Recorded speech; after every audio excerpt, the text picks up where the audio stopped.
Hello students, welcome again to online classes.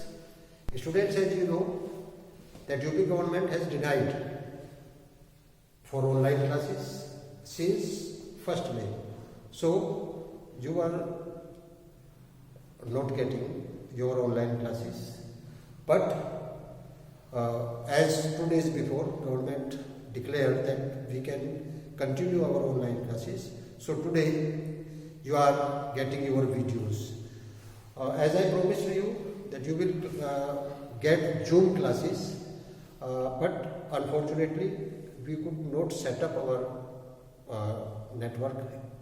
So up to that time you will going to get online classes. Today students, I will teach you science and chemistry in the science.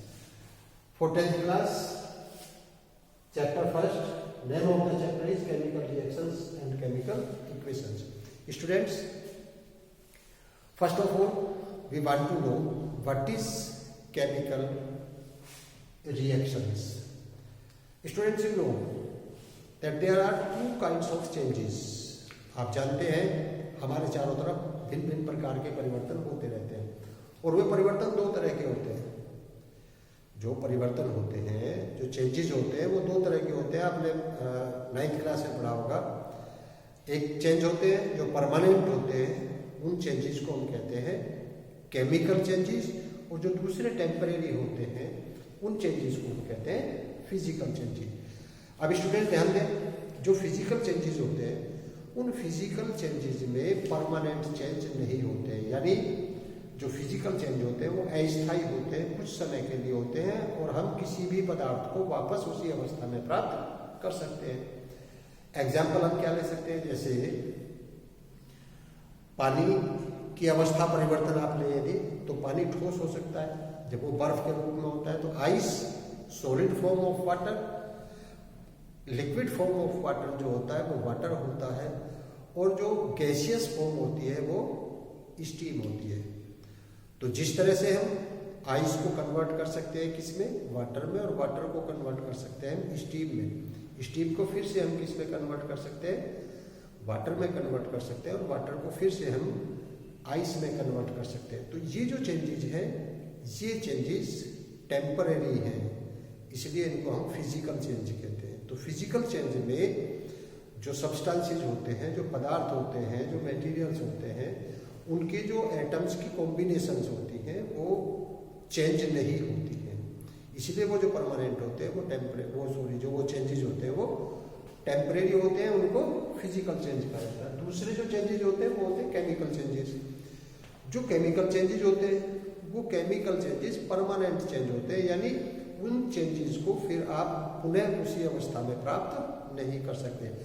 सबसे easy example आपका क्या होता है, जो हमारा milk होता है हम उसको कर्ड में चेंज करते हैं. मिल्क को कर्ड में चेंज करने के बाद कर्ड से वापस उसको मिल्क में परिवर्तित नहीं किया जा सकता. क्यों? क्योंकि जब मिल्क कर्ड में परिवर्तित हो जाता है तो कर्ड में चेंज होने के बाद उसके अंदर परमानेंट चेंजेस आ जाते हैं. फिर वापस आप उनको कर्ड को वापस मिल्क नहीं बना सकते. तो इस तरह के जो चेंजेस होते हैं उनको हम क्या कहते हैं, उनको हम कहते हैं केमिकल चेंजेस. तो केमिकल चेंजेस में क्या होता है, जो एटम्स होते हैं उनकी जो बॉन्डिंग्स होती हैं, केमिकल की बॉन्डिंग्स चेंज हो जाती है. उनके बॉन्डिंग्स में चेंज होने के कारण उनके जो कॉन्स्टिट्यूएंट्स होते हैं, उनके जो कंपोजिशन होते हैं जिससे वो मिलकर के बनी होती है, उनमें परिवर्तन आ जाता है. जब उनमें परिवर्तन आ जाता है तो फिर वापस वो उस अवस्था को प्राप्त नहीं कर पाते.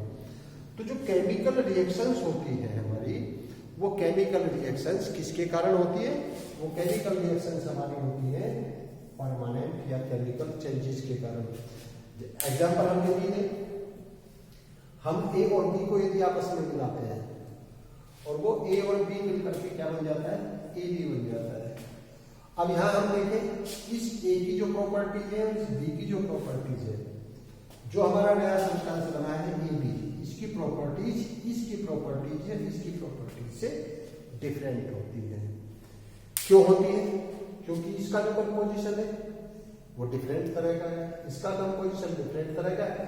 अब ये दोनों मिलकर के क्या बना लेते हैं, एक नई कंपोजिशन बना लेते हैं. चूंकि ये एटम मिलकर के एक नई कंपोजिशन बनाते हैं, तो नई कंपोजिशन बन जाने के कारण इस प्रकार के चेंजेस को जो हम कहते हैं वो क्या कहते हैं, केमिकल चेंजेस कहते हैं।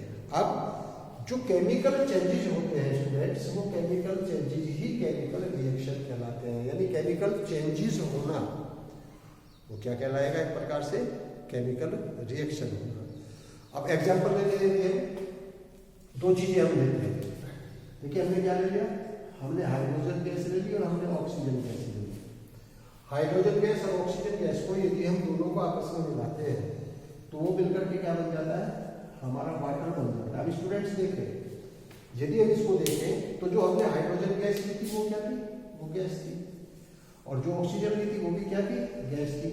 लेकिन जो हमारा बना है, जो हमारा केमिकल सब्सटेंस बना है वो क्या बना है, H2O। अब दूसरी चीज देखें, यहाँ जो इनका कॉम्बिनेशन था, यहाँ हाइड्रोजन हाइड्रोजन से इस तरह से जुड़ा हुआ है, यहाँ ऑक्सीजन ऑक्सीजन से इस तरह से जुड़ा हुआ है, तो यहाँ बॉन्डिंग ये है और यहाँ पर बॉन्डिंग ये है।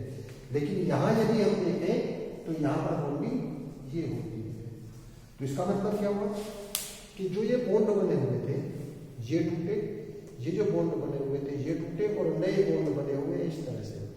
तो ये जो केमिकल चेंज हुआ है, इस केमिकल चेंज को ही हम क्या कहते हैं स्टूडेंट्स, इस केमिकल चेंज को ही हम केमिकल रिएक्शन कहते हैं।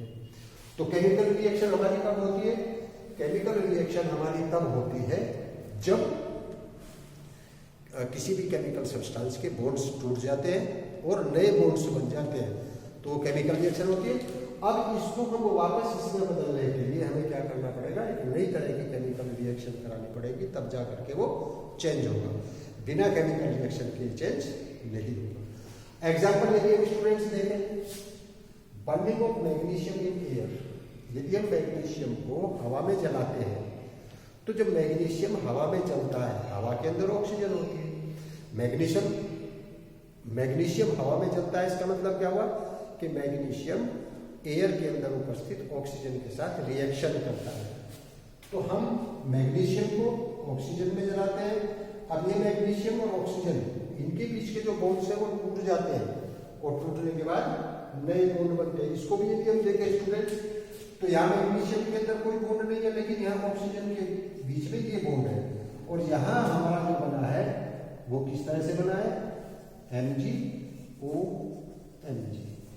अब देखिए इस तरह यहाँ कोई बॉन्ड नहीं है, यहाँ ये बॉन्ड है, ये बॉन्ड टूटा और इसके बीच में जो बॉन्ड बना है वो इस तरह से बॉन्ड बना है। तो इसका मतलब क्या हुआ कि जो पुराने बॉन्ड्स हैं वो टूट जाते हैं, पुराने जो बीच में उनके जो एटम्स हैं, एटम्स के बीच में जो पुराने बॉन्ड हैं वो टूट जाते हैं और नए बॉन्ड बन जाते हैं। तो इस तरह से हम कहें कि ये केमिकल चेंजेज होने के कारण, परमानेंट चेंजेज होने के कारण एक नया सब्सटेंस बन जाता है। इसकी प्रॉपर्टीज इस और इस दोनों से अलग होती है। जो आगे मैं बताऊंगा आपको, जो एरो होता है उससे लेफ्ट हैंड साइड में रिएक्टेंट्स होते हैं और राइट हैंड साइड में क्या होता है, प्रोडक्ट होता है। तो जो रिएक्टेंट्स होते हैं, तो रिएक्टेंट्स की प्रॉपर्टीज और प्रोडक्ट्स की प्रॉपर्टीज डिफरेंट होती है। जो मैग्नीशियम की प्रॉपर्टी है उससे अलग मैग्नीशियम ऑक्साइड की प्रॉपर्टी है, जो ऑक्सीजन की प्रॉपर्टीज है उससे अलग मैग्नीशियम ऑक्साइड की प्रॉपर्टी है। यानी जो दोनों रिएक्टेंट्स हैं हमारे, मैग्नीशियम और ऑक्सीजन, इन दोनों से अलग हमारी प्रॉपर्टीज किसकी है, मैग्नीशियम ऑक्साइड की है। तो इस तरह इसको हम क्या कहेंगे, ये केमिकल रिएक्शन का एक एग्जाम्पल है। दूसरा हम देखेंगे, जिंक डायलो हाइड्रोक्लोरिक एसिड के साथ जब रिएक्शन करता है तो जिंक प्लस OHCl है, तो ZnCl2 प्लस H2। ध्यान दीजिए स्टूडेंट्स, जिंक सॉलिड था, ये लिक्विड था, और ये फिर सॉलिड बना है और ये गैस है। तो ये सॉलिड और ये लिक्विड। अब इसमें भी हम देख सकते हैं कि सॉलिड ने लिक्विड के साथ रिएक्शन की, सॉलिड और गैस बना है। तो इस तरह से ये अब देखिए, जिंक और HCl के बीच में जो जिंक के बीच में तो कोई बॉन्डिंग नहीं है, HCl के बीच में जो बॉन्डिंग है वो क्या है, वो ये है। और यहाँ ZnCl इसके बीच में ये है, और यहाँ हाइड्रोजन। तो यहाँ बॉन्डिंग इस तरह की बनी, टूट करके इस तरह की बॉन्डिंग बनी है। तो नए बॉन्ड्स बने, नया सब्सटेंस बना है, इसलिए हम क्या कह सकते हैं कि केमिकल रिएक्शन हुई है। केमिकल रिएक्शन हुई है, नया सब्सटेंस बना है। केमिकल रिएक्शन हुई है, केमिकल चेंज हुआ है, केमिकल रिएक्शन हुई है, केमिकल रिएक्शन हुई है, नया सब्सटेंस बना है। जो पुराने अरेंजमेंट थे बॉन्ड्स के वो टूटे हैं, नए बॉन्ड बने हैं। नए बॉन्ड बनने के कारण ही केमिकल चेंज हुआ, और केमिकल चेंज हुआ इसलिए हम केमिकल रिएक्शन। अब देखिए स्टूडेंट्स, किसी केमिकल चेंज को ही यदि हम इक्वेशन के रूप में लिखते हैं तो उसको हम केमिकल इक्वेशन कहते हैं। जो दूसरा पॉइंट है इसका आपका केमिकल इक्वेशन।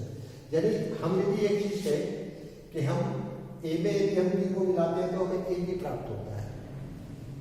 हमने कहा कि जब हाइड्रोजन ऑक्सीजन के साथ रिएक्शन करती है तो वाटर बनता है। तो इस चीज को कहना कि जब हम हाइड्रोजन में ऑक्सीजन को मिलाते हैं वाटर बनता है, इसको हम इस तरह से कहेंगे, when hydrogen reacts with oxygen water is form.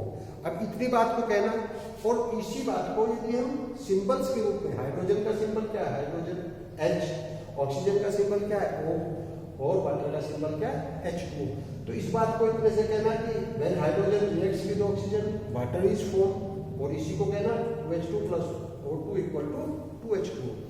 यानी किसी केमिकल रिएक्शन को जब हम सिंबल के रूप में एक्सप्लेन करते हैं, सिंबल के रूप में लिखते हैं, सिंबल के रूप में बताते हैं, तो उसको हम क्या कहते हैं, केमिकल इक्वेशन कहते हैं। स्टूडेंट्स, यदि हम ये कहें कि हाइड्रोजन ऑक्सीजन के साथ रिएक्ट करके, हाइड्रोजन ऑक्सीजन के साथ रिएक्ट करके क्या बनाता है, वाटर बनाता है, तो इस तरह की रिएक्शन को स्केलेटल रिएक्शन कहते हैं।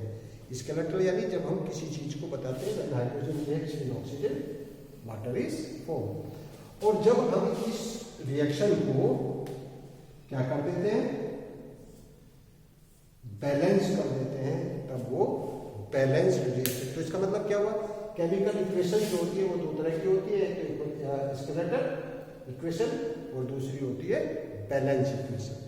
इसको हम नेक्स्ट टॉपिक में पढ़ाएंगे। अभी आप ये देखिए, सिर्फ ये समझिए कि किसी केमिकल रिएक्शन को जब हम सिंबल के रूप में एक्सप्रेस करते हैं तो क्या बनता है, वो केमिकल इक्वेशन बन जाती है। तो केमिकल चेंज होने के कारण रिएक्शन होती है, और केमिकल रिएक्शन को जब हम सिंबल में एक्सप्रेस करते हैं तो वो केमिकल इक्वेशन हो जाती है। कर देंगे।